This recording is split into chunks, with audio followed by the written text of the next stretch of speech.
మీరు మీరు చేస్తున్న పోరాటానికి ఎంతమంది మగాళ్ళు బాధితులు లైన్లోకి వస్తున్నారండి. ఈ లైవ్ చూసి మళ్ళీ ఇప్పుడు వైజాగ్ నుంచి కేవీఎస్ఎన్ రాజు గారు అంట లైవ్ చూసి కాల్ చేస్తున్నారు. థ్యాంక్స్ అండి.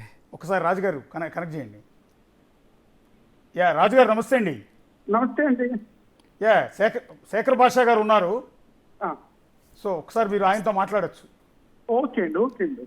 రాజుగారు నమస్తే, చెప్పండి. నమస్కారం. శేఖర్ భాష నాకన్నా చిన్న ఆయన బాబు, చిన్నోడు కాబట్టి మరి మధ్యలో ఏమన్నా ఇది వచ్చినా ఏమనుకోకు. పర్లేదు సార్. నువ్వు చేస్తున్న పోరాటం అద్భుతం, అమోఘం. Thanks sir. ఎందుచేతంటే నేను ఒక 3 రోజులుగా నేను మా మిస్సెస్ ఇద్దరం కూడా రాత్రి 11, 12 అయినా కూడా ఇదే టాపిక్ మీద ఫాలో అవుతున్నాం. సూపర్. పర్టికులర్ గా నువ్వు ఎప్పుడు చేస్తావు అన్న నువ్వు అన్న మీరు ఎప్పుడు వస్తారన్న దాని మీద మేము ఎదురు చూస్తున్నాం. రీసెంట్ గా మీరు ఇప్పుడు మన కరాటే కళ్యాణి గారు మొన్న ఒక రోజు ఇంటర్వ్యూలో చెప్తే ఏంటి ఈవిడ ఎంత బాగా మాట్లాడేస్తుంది అనుకున్నాను. జస్ట్ ఇప్పుడు మాత్రం చాలా ఆవిడ చూసారా ఏంటి ఆవేశంతో అమ్మాయి అందట. అమ్మాయి ఆవేశంతో ఏదైనా మాట్లాడుతుంటారా? అది అయినా పర్సనల్ కాల్ సార్. నా ఒపీనియన్ ఏంటి అని అడిగినప్పుడు పర్సనల్ కాల్ ఇది. అది కూడా మరి వెనకాల ఉన్న వాళ్ళ ఏదో ప్లాన్ గా మీకు ఫోన్ చేసి అది రికార్డ్ చేసి పెట్టారని మేము అనుకుంటున్నాం. నేను మన ఇలాంటివి చేస్తారని నాకు తెలుసు సార్, ముందుగానే తెలుసు. తర్వాత ఇంకోటి ఏంటంటే చెప్తున్నారు కదా ఆడవాళ్ళను, ఇప్పుడు మీరు వినిపించిన దాంట్లో ఒకటి వాళ్ళ తల్లి గారికి, రాజకీయ తల్లి గారికి ఎంతమంది నీ దాంట్లో డాష్ పెడితే నువ్వు పుట్టావన్న మాట అది కరెక్ట్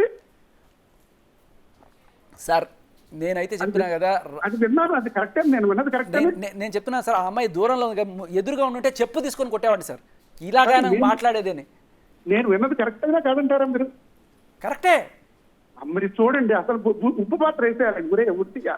అదే సార్ నేను చెప్తున్నాను కదా, ఇట్లాంటి వాళ్ళని రాళ్లతో కొట్టి తరివేసే రోజు దగ్గరలో ఉంది. రాజకీయ తల్లి కూడా ఒక మహిళ కదా. అదే కదా. ఇప్పుడు మీరు అన్నా చూసారా, నేను చేస్తే చమత్కారం, నువ్వు చేస్తే బలాత్కారం అన్నది పర్టికులర్గా ఆవిడ మాట్లాడుతుంది. అదే మీరు మాత్రం అద్భుతంగా వెళ్తున్నారు. మీకు ఖచ్చితంగా ఆటుపోట్లు ఎదురు దెబ్బలు ఉంటాయి. మీరు మాత్రం ముందుకు కొనసాగండి. మోరల్ గా మా సపోర్ట్ మీకు ఎప్పుడూ ఉంటుంది. అసలు మీ మాట్లాడి తీరు చూసి ఫ్యాన్ అయిపోయింది మా అమ్మాయి, మా మిసెస్. ఇంకోటి చెప్పంటారు, నాకు 2 కూతుళ్ళండి. 2 కూతుళ్ళు ఉంటే నేను ఒక అమ్మాయికి ఇంట్రెస్ట్ గా మాడుతున్నాను, అది గుర్తుపెట్టుకోండి. నాకు కూడా సార్, నాకు కూడా 2 కూతుళ్ళు. కానీ మీ పోరాటాన్ని మధ్యలో విరమించకండి. ఎంత కష్టమైనా ముందుకు వెళ్ళండి. అట్ ద సేమ్ టైం నేను ఇంత పోరాడుతున్నాను కాబట్టి నాకు మా ఆవిడతో ఏదో ప్రాబ్లం. మా ఆవిడ దేవత సార్. మా ఆవిడ నెత్తిన పెట్టి చూసుకుంటుంది. మా ఆవిడ సరదాగా పొరపాటున తిట్టినా కొట్టినా నాకు అంతా ఆనందమే. అండ్ మా ఇద్దరు ఇట్లా రోడ్డును బట్టి కొట్టుకోవడం, బజార్లాగా తిట్టుకోవడం, బూతులు మాట్లాడడం అనేది అటువంటి సంస్కారం లేదు. తల్లిదండ్రులు నిజానికి ఇట్లాంటి సంస్కారం నేర్పాలి సార్. బూతులు మాట్లాడడము, లేకపోతే రిలేషన్లో లివింగ్ రిలేషన్స్లో ఉండడం, వదిలేయడం, ఇట్లాంటి సంస్కారం నేర్పకూడదు. వాళ్ళ తండ్రి ఆ మాట అన్నప్పుడు అడగాలి సార్ మీడియా. సార్ వెళ్ళి మీరు అడగాలి కదా అల్లుడిని, అల్లుడు అనుకుంటున్న వాడిని చేసుకో బాబు, బయట నాకు చిన్న చూపుగా ఉంటుంది అంటే, లేదండి వాళ్ళు ఎప్పుడు 12 అలా చెప్తూనే 12 ఏళ్ళు అయిపోయింది అన్నాడు ఆయన. అంత ఈజీగా ఎలా తీసుకుంటారు సార్ ఒక తండ్రి? అసలు మీరు ముందుకు మాట్లాడిన తర్వాత మీడియా వాళ్ళు కూడా దీనిలో రియలైజ్ అయ్యి సపోర్టివ్ గా వస్తున్నారని నాకు అనిపిస్తా ఉంది. సార్ మీ పోరాటం మాత్రం కొనసాగించండి. Thanks sir. Thank you. కానీ రాజుగారు, మగవాళ్ల కోసం ఒక కమిషన్ ఏర్పాటు చేయాలన్న ఒక మొట్టమొదటి డిమాండ్ బహుశా భారతదేశ చరిత్రలో ఒక మగవాడు ముందుకొచ్చి కష్టాలు పడుతున్న ఆడవాళ్ళ చేతుల్లో మోసలు పోతున్న మగవాళ్ళ కోసం ఒక కమిషన్ కావాలని డిమాండ్ చేసిన మొట్టమొదటి వ్యక్తి. బహుశా యూట్యూబ్ రికార్డ్స్ లో కూడా ఈ వీడియో అలా ఉండిపోతుంది అనుకుంటా స్టాండర్డ్ గా. భవిష్యత్తులో కమిషన్ వచ్చినా ఆశ్చర్యపోకర్లా. కానీ ఆ డిమాండ్ చేసిన మొట్టమొదటి వ్యక్తిగా శేఖర్ భాష వాళ్ళు నిలిచిపోతారు కదా. అవునండి, అవునండి. కానీ ఇక్కడ ఒక ఇంట్రెస్టింగ్ అండి, మీరు మీ భార్యతో మీకు ఎలాంటి ఇబ్బందులు లేవు. బహుశా మీకు 2 కూతుళ్ళు ఉన్నారు, మరి వాళ్ళకి పెళ్లి అయిందా లేక పెళ్లి కాలేదా అన్నది మాకు తెలియదు. ఇద్దరికి మ్యారేజ్. బట్ ఆడపిల్లలు 2, రేపొద్దున వాళ్ళకి పెళ్లి అయిన తర్వాత చిన్న చిన్న సమస్యలు రావచ్చు. సో మీ ఇంట్లోని 3 ఆడవాళ్ళని పెట్టుకుని మీరు వాళ్ళ మగాడికి సపోర్ట్ చేస్తున్నారు, మగాళ్ళ హక్కుల కోసం పోరాడతానంటున్నారు, మద్దతు ఇస్తానంటూ ఉన్నారు. ఇక్కడ నేను మగవాడు అన్నది జెండర్ గా చూడకండి. మగవాడు అక్కడ ఆడదుంటే ఆడదానికన్నా చేస్తాను. ఇక్కడ జరుగుతున్నది తప్పు, ఆ తప్పు చేస్తుంది ఒక అమ్మాయి. అందుచేత తప్పు చేసిన అమ్మాయి అయినా అబ్బాయి అయినా ఒకటేనండి నా దృష్టిలో. అదే కరెక్ట్. ఇప్పుడు అక్కడ సార్, అబ్బాయి నిజంగా తప్పు చేసేటప్పుడు అబ్బాయికే నేను ఎగ్నెస్ట్ గా మాట్లాడతాను, ఇక్కడ తప్పు చేస్తుంది అమ్మాయి. Yes sir, thank you sir, thank you Raju garu. Sir thank you. నిజంగా మీ ఫాలోవర్స్, మీ ఫ్యాన్స్ మామూలుగా లేదు. మీరు లేవనెత్తిన ఒక డిమాండ్. కాదు సార్. ఇవాళ మేము కూడా యాక్చువల్ అరగంటలో మీతో మాట్లాడించి క్లోజ్ చేయాలనుకున్నది 2 గంటలు అవుతుంది.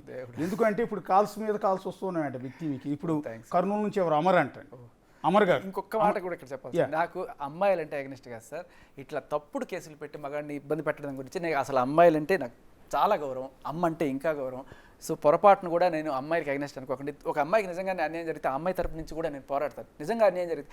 కానీ అమ్మాయి తరపు నుంచి ఎప్పుడు పోరాడతామంటే ఇలా తప్పు లేదు అని చెప్పి, అంటే లిటరలీ కేసులు పెట్టి బలవంతంగా ఈ చేస్తున్నాను లేకుండా. చాలా మంది ఉన్నారండి యాక్చువల్లీ. నేనే చెప్తున్నాను కదా, పబ్లిక్గా లైవ్లో చెప్తూ ఉన్నా. చాలా మంది నాకు కాల్ చేస్తూ ఉంటారు, నాకు ఈ అమ్మాయి మోసం చేసింది సార్, నన్ను పట్టించుకోరా. నాకు ఫేస్బుక్ మెసెంజర్లో, ఇన్స్టాలో మెసేజ్లు పెడుతుంటారు చాలా. కానీ నేను బలహీనమైన వ్యక్తినే. ఒక మగాడిగా ఇంకో మగాడి వాయిస్ నేను ఇక్కడ వినిపించలేను, నాకు కొన్ని లిమిట్స్ ఉంటాయి. సో ఆడవాళ్ళదైతే నేను ఇమీడియట్గా ట్యాకప్ చేయగలను తప్ప నీది నేనేం చేయలేనయా అని చెప్తుంటే వాడు తిట్టి పెట్టేస్తుంటారు పాపం చాలామంది. ఒకసారి కర్నూలు నుంచి అమర్ గారు మాట్లాడుతున్నారండి. అమర్ గారు నమస్తే. నమస్తే సార్. శేఖర్ బాషా గారు ఉన్నారండి స్టూడియో. సార్ శేఖర్ గారు. సార్ అమర్ గారు, మీరు చేసేది చాలా కరెక్ట్ సార్. Thanks sir. ఎందుకంటారంటే ప్రతి మగవాడు ఇష్టవలసి వచ్చినప్పుడు నుంచి ఆడవాళ్ళ చేతిలో మోసపోతానే ఉన్నాడు సార్. సార్ ఎందుకంటారంటే నేను చెప్పొచ్చో లేదో చెప్తున్నాను, నాకు జరిగినది మీకు చెప్తున్నాను అంతే. నాకు 17 years అప్పుడు ఒక అమ్మాయితో మా ఫ్రెండ్ పరిచయం అయింది. ఫ్రెండ్ చెల్లెలే, కానీ అమ్మాయి ఈ బజార్లో నేనుంటే నెక్స్ట్ బజార్లో ఇంకొకడు. ఇట్లా నేను మీలాగే మా ఫ్రెండ్ నన్ను కొట్టికి వచ్చాడు సార్.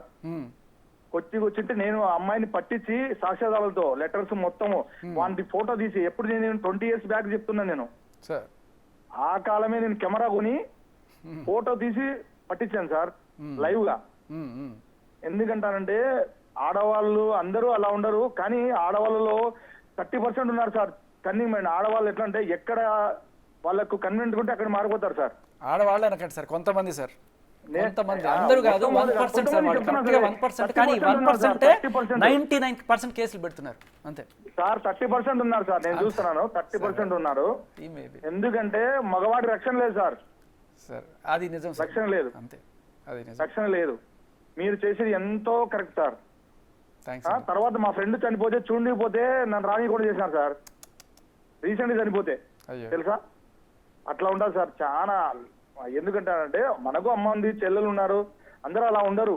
కానీ చాలా మటుకు ఇప్పుడు చాలా ఇదేంది సార్. నేను 20 years క్రితం ఏం చెప్తున్నానంటే ఇప్పుడు చాలా ఫాస్ట్ గా ఉన్నారు. చాలా జెంట్స్ అందరూ పిచ్చోళ్ళు అయిపోయి పనులు లేకుండా ఇబ్బంది పడుతున్నారు సార్. సార్ ఈ మగవాడు చాలా ఇంపార్టెంట్ సార్. చాలా ఇంపార్టెంట్ మ్యాటర్ చెప్పారు సార్. మగాళ్ళు పని లేకుండా అయిపోతున్నారు అనడానికి.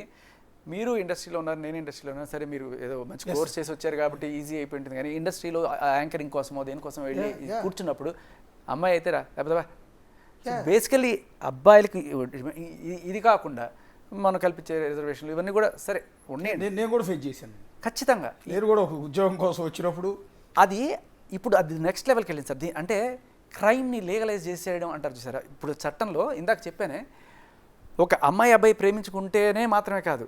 ఇప్పుడు సపోజ్ ఒక ఆఫీస్లో ఒక మేనేజర్ ఉన్నాడు, ఒక ఆవిడ ఉంది. ఈ మేనేజరు ఈవిడ్ని ఏదో రకంగా నీకు ప్రమోషన్ ఇప్పిస్తాను, నువ్వు నాతో ఉండు అని చెప్పి అన్నప్పుడు ఆ అమ్మాయి కనుక ఒప్పుకొని అతనితో ఉండి తర్వాత ఇతను ప్రమోషన్ ఇవ్వకపోతే నేరం అంట, 10 ఏళ్ళు జైలు శిక్షట. అంటే ఒకవేళ ఆవిడ ఒప్పుకొని ఉన్న తర్వాత ప్రమోషన్ ఇచ్చేస్తే నేరం కాదు. సో ఎంత నీచమైన సెక్షన్ సార్ ఇది. అంటే అమ్మాయి ప్రమోషన్ కోసం అతనితో ఉంటే అది ప్రమోషన్ ఇచ్చేయాలి. అంటే అదే ఆఫీస్లో ఉన్న మగవాళ్ళు, సిన్సియర్గా పనిచేసే మగవాడు ఏమవుతాడు, వాడు అన్ని ఎలిజిబిలిటీలు ఉండి కూడా ఈ అమ్మాయి జస్ట్ అంటే మీరు government literally you legalise prostitution. ఇంకోటి మీరు ఇందాక చెప్తున్న మీడియా గురించి ప్రస్తావించారు కాబట్టి, మీడియాలో ఉండేది కూడా మనుషులే. ఆటోమేటిక్గా అన్ని ఆఫీసులు మాదిరిగానే ఇప్పుడు నేను పలానా అమ్మాయి వల్ల ఇబ్బంది పడుతున్నాను అనో లేకపోతే ఇంకోటనో వెళ్ళి బాస్కి చెప్తే ఆటోమేటిక్గా రిసీవ్ చేసుకోడు. ఆ అమ్మాయి పోయి నన్ను గోకాడాడు, నన్ను గిల్లాడు, లేకపోతే నన్ను నా పట్ల అసభ్యంగా ప్రవర్తించాడు, నాకేదో మెసేజ్ పెట్టాడు అని ఒక్క కంప్లైంట్ పోయిందా వీడి జీవితం నాశనమే కదా. సార్ జనరల్గా ఏమవుతుందంటే సార్ ఇలా మేబీ నిజంగానే జరుగుండు పాపం అమ్మాయికి నిజంగానే తన జీవితంలో ఒకసారి ఎప్పుడైనా ఇలాంటి ఫేస్ అలాంటి రియల్ కేసులు జెన్యూన్ కేసులు ఉన్నాయి, తప్పేం లేదు. కాదు వినండి ఇక్కడ జెన్యున్ కేసు నుంచి ఫేక్ కేసులు ఎలా పుడతాయి అనేది ఆ అమ్మాయి నిజంగానే ఒకసారి ఎప్పుడైనా జీవితంలో ఫస్ట్ ఫేస్ చేసి ఉంటుంది. చేసినప్పుడు ఓహో నేనంటే వీళ్ళు ఒప్పుకుంటారు, నేను వెళ్తే కేసు పెడతారు అని చెప్పి తెలుసుకున్న తర్వాత ఆ పవర్ని మిస్యూజ్ చేయడం ఆ అమ్మాయికి అలవాటు అవుతుంది. అంటే ఒకవేళ చేయాలనుకుంటే ఆ అమ్మాయి ఫస్ట్ ఈ అమ్మాయి ఏముంది, ఈ లావణ్య జైలుకి వెళ్ళి వచ్చింది, పోలీసులు అందరూ తెలుసు ఎలా ఉంటుంది, కేసులు ఇవన్నీ కూడా ఫేస్ చేసింది. ఇప్పుడు కాదు సార్, ఇప్పుడు కాదు, ఎప్పటి నుంచో జరుగుతుంది. ఈ అమ్మాయికి ఎప్పటి నుంచో ఈ పోలీస్ వ్యవస్థతో ఎలా జరుగుతుంది, ఈ సెక్షన్లు ఇవన్నీ కూడా తెలుసు. ఎలా కంప్లైంట్ పెట్టాలి, ఎలా కంప్లైంట్ పెడితే మగాడు నా కాళ్ళ మీదకి వస్తాడు, ఎలా వాళ్ళని బెదిరించవచ్చు, ఇవన్నీ కూడా జస్ట్ ప్రతి ఒక్కళ్ళు కూడా కేసు పెడతా అనే బెదిరిస్తుంది. ఎన్ని కేసులు పెడతానని బెదిరింపులు. మీరు జస్ట్ పోలీసులు కనుక 100లో వచ్చిన రికార్డ్స్ చూస్తే ఆ అమ్మాయి ఎన్నిసార్లు 100కి ఫోన్ చేసి ఉంటుందో మీరు గమనించండి. ఆ అమ్మాయి ఫోన్ నెంబర్ తోటి ఎన్నిసార్లు 100కి ఉందో మీరు చూస్తే హ్యాబిచ్యుయేటెడ్ అనమాట. ఇది నాకు నేను ఫోన్ చేస్తే రెస్పాండ్ అవుతారు. నాకు అక్కడ ఉన్నది కూడా పోలీసులు. నాకు అర్జెంటుగా ఏదో మద్యం తీసుకురమ్మంటది, తీసుకురాలేదా 100 డైల్. అమ్మ నువ్వు తట్టుకోక. వాళ్ళ సొంత తమ్ముడే అక్క ఏంటక్క దీనికి కూడా 100కి ఫోన్ చేయడం ఏంటక్క అన్న రికార్డు కూడా నేను ప్రొడ్యూస్ చేస్తాను. ఒక్కసారి వైజాగ్ నుంచి అంజలి గారు అంటండి. అంజలి గారు మాట్లాడుతూ ఉన్నారు మీతో. అంజలి గారు నమస్తే. నమస్తే అండి. నమస్తే. శేఖర్ భాష గారు ఉన్నారండి. శేఖర్ భాష గారు నమస్తే అండి. నమస్తే అమ్మా. యాక్చువల్లీ ఇప్పటిదాకా చాలా మంది మగవాళ్ళు కాల్ చేశారు, సపోర్ట్ చేశారు. కానీ మీరు చేస్తున్న ఈ ఫైట్ కి మగవాళ్ళే కాదండి, ఆడవాళ్ళు కూడా సపోర్ట్ చేయాలి. ఎందుకంటే మన ఇంట్లో కూడా అన్నయ్య ఉంటాడు, తమ్ముడు ఉంటాడు, మన హస్బెండ్ ఉంటాడు, లేకపోతే మన తండ్రి ఉంటాడు. ఇలాంటి మన ఇంట్లో వాళ్ళు కూడా ఇలాంటి ఆడవాళ్ళ వాళ్ళు ఏమైనా ఫేస్ చేస్తే అప్పుడు మీరు చేస్తున్న ఫైట్ యొక్క విలువ జనాలకు అర్థం అవుతుంది. కరెక్ట్ అమ్మా. మీరు చేస్తున్న ఫైట్ కి నేను ఖచ్చితంగా, నేనే కాదు అందరు ఇళ్లలో ఉన్న ఆడవాళ్ళు కూడా ఈ ఫైట్ కి సపోర్ట్ చేయాలి. మీరు 100% మీరు వెళ్తున్న పద్ధతి కరెక్ట్, మీరు వెళ్ళండి. కాకపోతే నాదొక చిన్న సలహా అండి, ఒక చెల్లిగా చెప్తున్నాను. చెప్పండి. మీరు చాలా మంచి ఫైట్ చేస్తున్నారు, న్యాయపరంగా నైతికంగా. కానీ ఈ ఫైట్ లో ఎక్కడా కూడా కోపంలో కూడా మీరు ఎప్పుడు ఆ అమ్మాయి గురించి పొరపాటును కూడా ఏదైనా బ్యాడ్ లాంగ్వేజ్ యూజ్ చేయకండి. మీరు ఇప్పటిదాకా యూజ్ చేయలేదు, అది మీ గొప్పతనం. ఇంకెప్పుడు కూడా యూజ్ చేయకండి. ఎందుకంటే ఇలాంటి వాళ్ళు ఏం చేస్తారంటే ఈ జరిగిందంతా వదిలేసి పలానా వాళ్ళు నన్ను పలానా భాషతో మాట్లాడారు అని కూడా మన మీద కేసు. అండ్ పాయింట్ ఏంటమ్మా, అది నా పర్సనల్ కాల్, దానికి ఏ రకమైన రెస్పాన్సిబిలిటీ ఉండదు. అవును, అమ్మాయి ఫోన్ చేసింది, అది కూడా అంటే ఉద్దేశపూర్వకంగా కాల్ చేసి రికార్డ్ చేయడం కూడా తప్పే కదండి. మీరు ఇంకా బాగా మాట్లాడారండి, నేనైతే ఇంకా బూతులు తిడతాను, మీరు ఇంకా చాలా బాగా మాట్లాడారు. ఎక్కడ బూతులు మాట్లాడలేదు నేను యాక్చువల్గా. ఆవిడ నేనైతే బూతులు తిడతాను, పర్సనల్ కాల్ కాబట్టి అంటున్నా. అవును. ఎందుకంటే సార్ మీరు ఒక కాల్లో చెప్పారు మీరు జైలుకి వెళ్ళడానికి కూడా రెడీ అయ్యి హీరోలా వెళ్తాను అని. మీలాంటి వాళ్ళు జైల్లో ఉండకూడదు సార్, మీరు బయట ఉండాలి. మీరు ఇలాంటి ఎంతో మంది కోసం మీరు ఫైట్ చేయాలి. అందుకోసం ఒక చెల్లిగా ఒక చిన్న సజెషన్ ఇస్తున్నా. అంజలి గారు ఆశ్చర్యం, నిజంగా ఆశ్చర్యం అండి.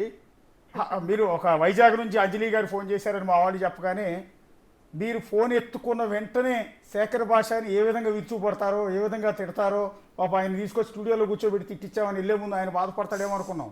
కానీ ఆశ్చర్యం నిజంగా. నేను కూడా షాక్లో ఉన్నా, హోస్ట్గా నేను కూడా షాక్లో ఉన్నా. మీరు కాల్ లిఫ్ట్ చేయటమే ఆయన్ని సపోర్ట్ చేస్తున్నారు. ఎందుకండి అలా? అంటే మహిళా పక్షపాతిగా ఉండాలి కదా మీరు. 4-5 రోజుల నుంచి నేను ఇది స్టార్టింగ్ నుంచి చూస్తున్నానండి. నేను చాలా బాగా చదువుకున్నాను, ఒక మంచి కార్పొరేట్ కంపెనీలో జాబ్ చేస్తున్నాను. బేసిక్గా ఎవరు అక్కడ తప్పు కాదు అని బేసిక్గా అర్థం అవుతుందండి. మన బుర్ర ఉన్న వాళ్ళు ఎవరికైనా అర్థం అవుతుందండి.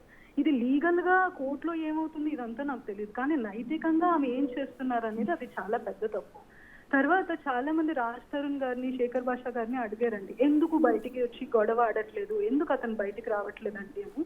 అంటే ఇక్కడ కమ్యూనిటీస్ గురించి ఎత్తుతున్నానని తప్పుగా అనుకోకండి. కొన్ని కమ్యూనిటీస్లో కొంతమంది అట్లాగే ఉంటారండి. ఎందుకంటే మా ఇంట్లోనే నేను కూడా చూశానండి, మా తమ్ముడికి ఇలాంటి ఒక చిన్న ఇష్యూ జరిగింది. మా తమ్ముడు నా దగ్గరకు వచ్చి అక్క నాకు ఇలా జరిగింది అక్క, చాలా భయం వేస్తుంది అని చెప్పాడు. నేను ఆశ్చర్యపోయానండి. ఎందుకంటే ఒక మగవాడు, ఒక 25 ఏళ్ళు వచ్చిన మగవాడు ఒక అమ్మాయికి సమాధానం చెప్పడానికి కూడా భయపడుతున్నాడే, ఎందుకు ఇంత భయం అంటే కొంతమంది అట్లానే ఉంటారండి. దానికి మనం ఆశ్చర్యపోవాల్సిన అవసరం లేదు. దానికి కొంతమంది నిజంగానే అట్లాగే ఉంటారు అమాయకంగా. కానీ బయట జనాలు విన్న వాళ్ళకి అర్థం కాదు, ఒక మగాడు ఎందుకు భయపడుతున్నాడు అనేది వాళ్ళకి అర్థం కాదు యాక్చువల్లీ. రైట్. అంటే మీరు మీ కుటుంబంలో ప్రాబ్లం ఫేస్ చేశారు ఒక మహిళ వల్ల. అంటే పెద్ద ఎక్స్టెంట్ వరకు వెళ్ళలేదండి, చాలా తక్కువలోనే మేము తప్పించుకోగలిగాము. కానీ అప్పుడు మా తమ్ముడు మాట్లాడిన మాట నాకు చాలా బలంగా గుర్తుండిపోయింది. అయ్యో, అంటే అబ్బాయిలు కూడా సాఫ్ట్ గా ఉంటారు, లైక్ సాఫ్ట్ హార్టెడ్ ఉంటారు, కైండ్ హార్టెడ్ ఉంటారు. గబుక్మని గొడవలాడి నువ్వెంత అని అబ్యూసివ్ గా మాట్లాడలేకపోతారు. సో మాట్లాడలేదు కదా అని చెప్పి వాళ్ళది తప్పు, మాట్లాడిన వాళ్ళందరూ కరెక్ట్ అనేసానంటే ఇంకా అందరూ రోడ్లెక్కి మీడియాకి గట్టిగా అరుచుకుంటూ ఉండాలి. ఆమె ఇచ్చిన కంప్లైంట్ కూడా ఎంత ఫన్నీగా ఉందంటేనండి, మొహం అంటే ఆకులో అన్ని పెట్టేసి ఉమ్మేసి తినండి అన్నట్టుంది. అతను కావాలి కానీ అతని మీద అన్ని కేసులు పెడతాను, అతను చాట్లు పెడతాను, అతను నన్ను బుడపగలు కొట్టాడు అన్ని చెప్పేస్తారంట. అతను కావాలంటే అసలు ఏమైనా అర్థం ఉందా అండి అందులో? అతని ఇంట్లో ఉండి అతని తిని అతని అమ్మ నాన్నని దూషించి అతన్ని తరిమేసి ఆక్రమించుకొని ఆ అమ్మాయి అతని జీపు అన్ని తీసుకొని హ్యాపీగా ఉంటూ అతను ఎక్కడో తెలియకుండా బతుకుతున్నాడు పాపం. అదేనండి, చివరికి మళ్ళీ నాకు రాజ్ తరుణ్ కావాలి. అసలు చాలా అమ్మాయి మీడియాలో ఇచ్చిన చాలా ఇంటర్వ్యూస్, అన్ని ఇంటర్వ్యూస్ నేను చూసానండి. కొన్నిట్లో ఆమె నవ్వుతున్నారు. నాకు ఆశ్చర్యం వేస్తుంది, అసలు నవ్వుతున్నారు ఏంటి అనేసి.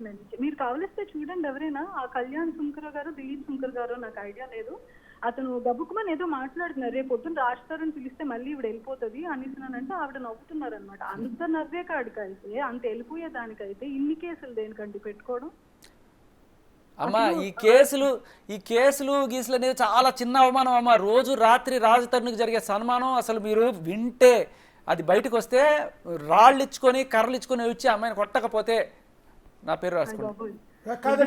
ఇలాంటి వాళ్ళని మనం ఎందుకు ఎదిరించకుండా ఉండకూడదంటే, ఇలాంటి వాళ్ళ వల్ల పాపం జెన్యూన్ గా ఇంట్లో కొంతమంది ఆడవాళ్ళు సఫర్ అవుతారు చూడండి. రేపొద్దున వాళ్ళు బయటకు వచ్చినా చాలే అమ్మ పో అంటారు. అది చాలా తప్పు కదా. అది నిజంగా సార్, ఈ కామెంట్ నేను చాలాసార్లు యూట్యూబ్లో కూడా చూశాను. ఏంటంటే ఇలాంటి దాని వల్ల రేపు నిజంగానే అన్యాయం జరిగి ఒక అమ్మాయి ముందుకు వస్తే ఎవరు పట్టించుకోరు. ఇలాంటి వాళ్ళని ఇది కూడా ఫేక్ కేసు అనుకుంటారు ఆటోమేటిక్గా. అంజలి గారు, ఇలాంటి వాళ్ళు ఖచ్చితంగా ఎంకరేజ్ చేయకూడదు. శేఖర్ పాషా గారు ఇందాక ఒక ఆశ్చర్యపోయే ఒక విషయం చెప్పారండి.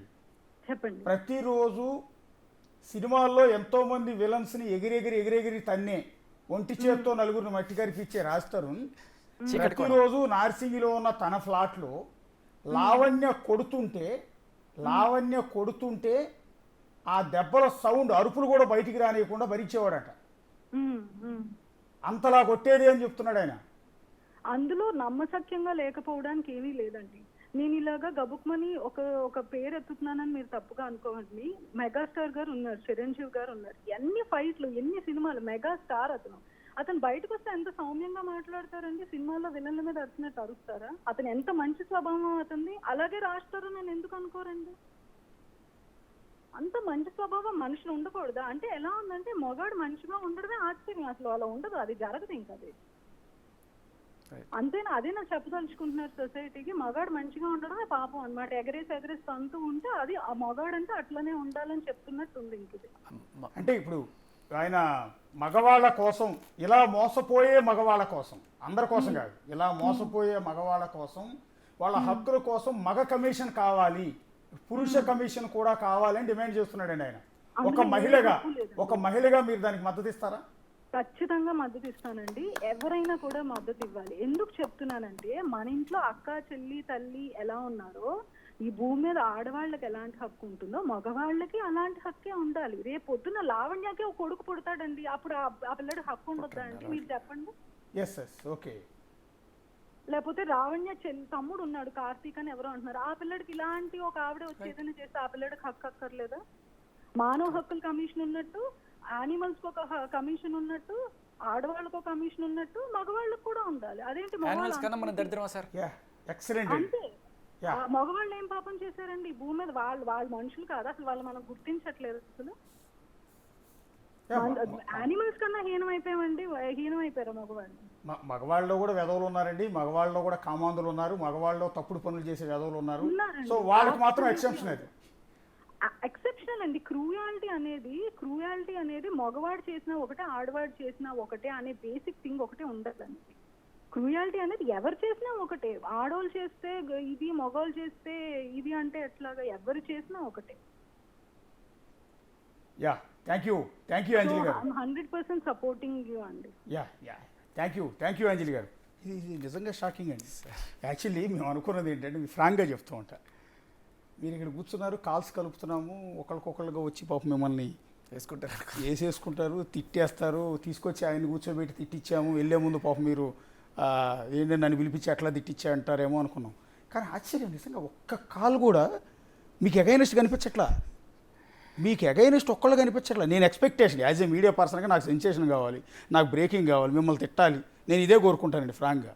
కానీ మమ్మల్ని కూడా షాక్ గురి చేస్తుంది. ఇప్పుడు ఒక బాధితుడు అంటండి, ఎవరు ఆడవాళ్ళ చేతిలో మోసపోయిన ఒక బాధితుడు రమణారావు గారు అంటండి, హైదరాబాదే, ఇక్కడే. బహుశా సాయంత్రం మిమ్మల్ని కలుస్తాడేమో. ఒకసారి రమణారావు గారితో మాట్లాడతారు. రమణారావు గారు నమస్తే అండి. సార్ నమస్తే అశోక్ గారు, చాలా సంతోషం. మీరు మంచి ప్రోగ్రామ్ పెట్టారు. థ్యాంక్స్ అండి. శేఖర్ భాషా గారు నాకు ఇద్దరు చాలా ఇదన్నమాట అభిమానం. ఓకే ఇద్దరు ఒకే స్టేజ్ మీద ఉన్నది చాలా సంతోషం. ఓకే సార్ నేను నా పేరు రమణారావు సార్. ఒక కేంద్ర ప్రభుత్వ రంగ సంస్థలో పనిచేసి రిటైర్ అయ్యా నేను. ఓ ఇక్కడ హైదరాబాద్ లో నేను ప్రస్తుతం ఉండేది ఇక్కడ మల్లాపూర్ సార్. నేను అంతా ఓపెన్ గా చెబుతున్నాను. నేను 58 ఏళ్ల వయసులో నా భార్య నన్ను కొట్టేది. సార్ కొడితే పర్లేదు సార్, ఏమవుతుంది? కొట్టడం సార్ వినండి సార్ కొంచెం ప్లీజ్. కొట్టటము, దాన్ని కొడుకు 30 సంవత్సరాల కొడుకు, ఒక 20 సంవత్సరాల కూతురు కూడా చూశారు. చూసి పోలీస్ స్టేషన్ లో కేసు పెట్టినాను, 498A లో కేసు పెట్టి చెప్పారు పోలీస్ PS లో, బాబు నన్ను కొడుతాను సార్, నేను ఆమెను కొట్టడం కాదు, నా కొడుకులు సాక్ష్యం, నా కూతురు సాక్ష్యం చెప్పినా వినకుండా నా మీద కేసు పెట్టి 498 కేసు పెట్టి ఇప్పుడు నాకు 66 ఏళ్ళు. అది తప్పు. నన్ను నానా ఇబ్బందులు పెట్టారు సార్. నేను పడుతున్నాను, పిల్లాడు కూడా నా దగ్గర ఉన్నాడు, కొడుకు, ఆమె వెళ్ళిపోయింది.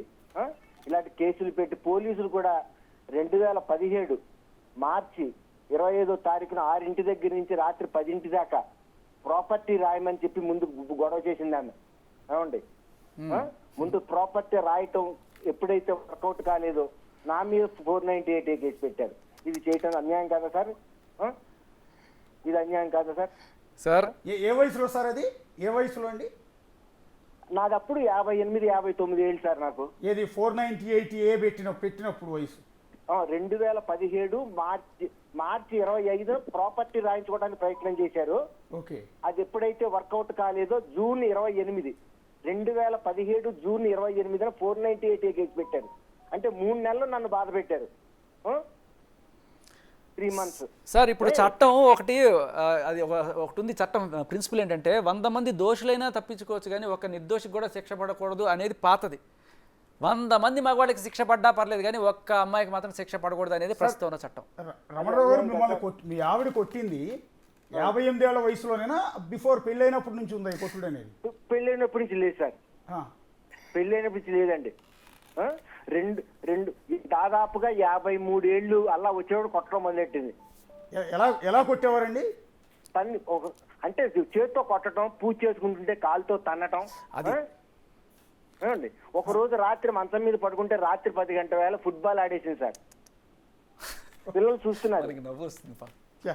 మీ బాధ నిజానికి మాకేమో ఓకే. మీరు ఆ రోజు ఎంత మానసికంగా నలిగిపోయి ఉంటారు, ఎంత శారీరకంగా ఇబ్బంది పడి ఉంటారు. ఇక్కడ ఒక మాట సార్, అంటే మగవాళ్ళు కొట్టుడు కొంచెం వరకు తీసుకోవచ్చు, కానీ కాలుతో తన్నడం వల్ల మనకి తగిలే దెబ్బ కన్నా ఆ అవమానం దెబ్బ ఎక్కువ సార్. అంతేకాకుండా 4 కొట్టు 10 కొట్టు పెద్ద తట్టుకుంటా, కానీ అమ్మని తిడతావు చూసావా, అది అస్సలు తట్టుకో. ఇప్పుడు మీరు ఆవిడతో కలిసి ఉన్నారండి? లేదు సార్, వెళ్ళిపోయింది సార్. వెళ్ళిపోయింది. కొడుకును కూడా గెంటేసింది సార్. కొడుకు కూడా నా దగ్గర ఉన్నాడు, టక్ మహేంద్రలో చేస్తాడు. ఓకే. ఇప్పుడు ఆవిడ వేరుగా ఉంటున్నారు. అవును సార్. ఒక చిన్న మాట సార్, 2017లో కేసు పెట్టి, వినండి సార్ 1 minute, 2017లో వాళ్ళు 498 పెట్టారు. 2018 ఆగస్టులో నేను ఒక డీసీపీ గారి సలహా మేరకు, ఒక లేడీ డీసీపీ గారి సలహా మేరకు నేను భార్య కావాలని చెప్పి కోర్టులో వేశాను సార్. వేసిన తర్వాత ఈ విషయం తెలిసినటువంటి పోలీసు వాళ్ళు 2019 జనవరి 10ని ఛార్జ్ షీట్ వేశారు. అంటే 2017లో FIR బుక్ అయితే 2019 జనవరిలో నేను కోర్టుకి వెళ్ళానని తెలిసి నా మీద అప్పుడు ఛార్జ్ షీట్ వేశారు సార్. చూడండి ఎంత బాగుందో. అంటే 1.5 year పైన. Sir okay sir. ఇప్పుడు మీ భార్య మిమ్మల్ని ఆ రకంగా కొడుతున్నప్పుడు పోలీస్ స్టేషన్కి వెళ్ళి నా భార్య నన్ను ఇలా కొడుతోంది కాపాడండి అని అడిగారు ఎప్పుడన్నా? ఇప్పుడు అడలేదు సార్. ఇది బయటికి వెళ్ళటం ఇష్టం లేక వెళ్ళలేదు సార్. ఇవ్వడు సార్, మగాడు వెళ్తే అవ్వదు కదా సార్. నేను ఒక ఉన్నత కుటుంబంలో ఉన్నవాడిని. ఒక సర్కిల్ ఉన్న పెద్ద సర్కిల్ మాది. రోడ్డు మీదకి మరి అయిపోయా. మీరు ఎందుకు ప్రతిఘటించలేకపోయారండి? ఆవిడ మిమ్మల్ని అంత దారుణంగా గుర్తుంటే, అంటే మీరు శారీరకంగా ఏమైనా బలహీనంగా ఉన్నారా? అంటే ఆవిడ లావుగా ఉండి కాస్త ఆకారం పెద్దగా ఉండి? లేదు సార్, ఆమె బలహీనం, నేను బలవంతుని. కానీ కొట్టడం అనేది నా దృష్టిలో చాలా తప్పది. యా మీరు మానసికంగా ఉన్నారు. శరీరం దృఢంగా ఉన్నాను సార్. నేను దృఢంగా తప్పు. నేను ఆడవాళ్ళని ఎప్పుడు కొట్టడం కానీ పల్లెత్తి మాట అనటం కానీ నాకు చేత కాదు సార్. రైట్. నా కొడుకు ఇక్కడే ఉన్నాడు, మాట్లాడండి. Is engineer, software engineer. Okay okay ఇవ్వండి సార్, ఇవ్వండి. పేరండి? భార్గవ్ అండి. భార్గవ్ గారు నమస్తే.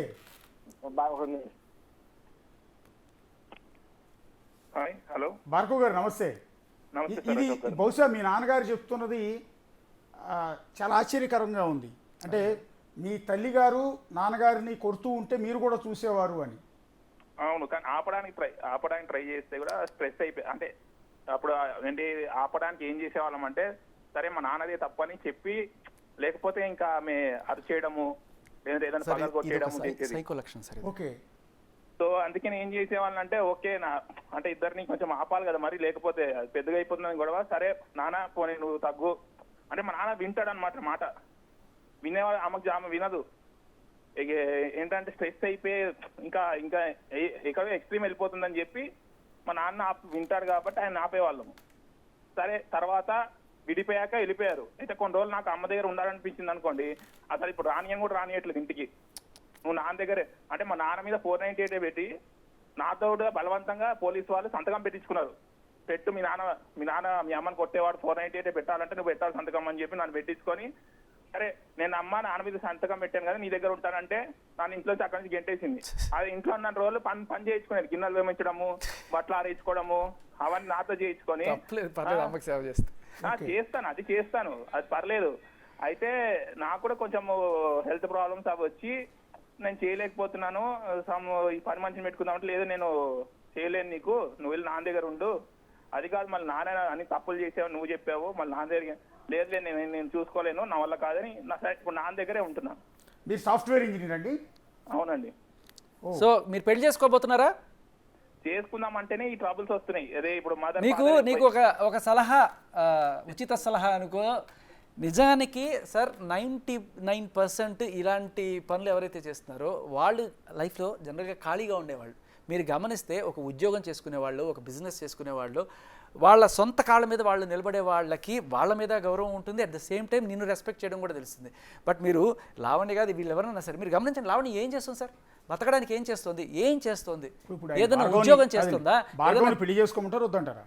అదేంటారు, పెళ్లి చేసుకునేటప్పుడు పని చేసేవాళ్ళు అంటే ఏదైనా సరే వాళ్ళకి సొంత కాళ్ళ మీద నిలబడి వాళ్ళకు ఒక సెల్ఫ్ రెస్పెక్ట్ ఉన్న వాళ్ళని మీరు చేసుకున్నప్పుడు ఇది ఉంటుంది. కానీ ఇంటి పట్టులో ఉండి నాకు వండి పెట్టాలి, నాకు అది చేసి పెట్టాలి అనుకొని ఖాళీగా ఉండే వాళ్ళు చూసుకుంటారు చూసారా, వాళ్ళు అంటే అందరూ అని కాదు, కొంతమంది అంటే మన సేఫ్ జోన్లో ఉండాలనుకోండి, వాళ్ళకి పని ఉండాలి. ఒక్క నిమిషం, ఇంకా చాలా కాల్స్ వస్తూ ఉన్నాయి, చాలా మంది వెయిటింగ్లో ఉన్నారు. సార్ నాకు ఏదైనా ఒక బిస్కెట్ తెప్పించాడు సార్, అన్నదేం లేదు.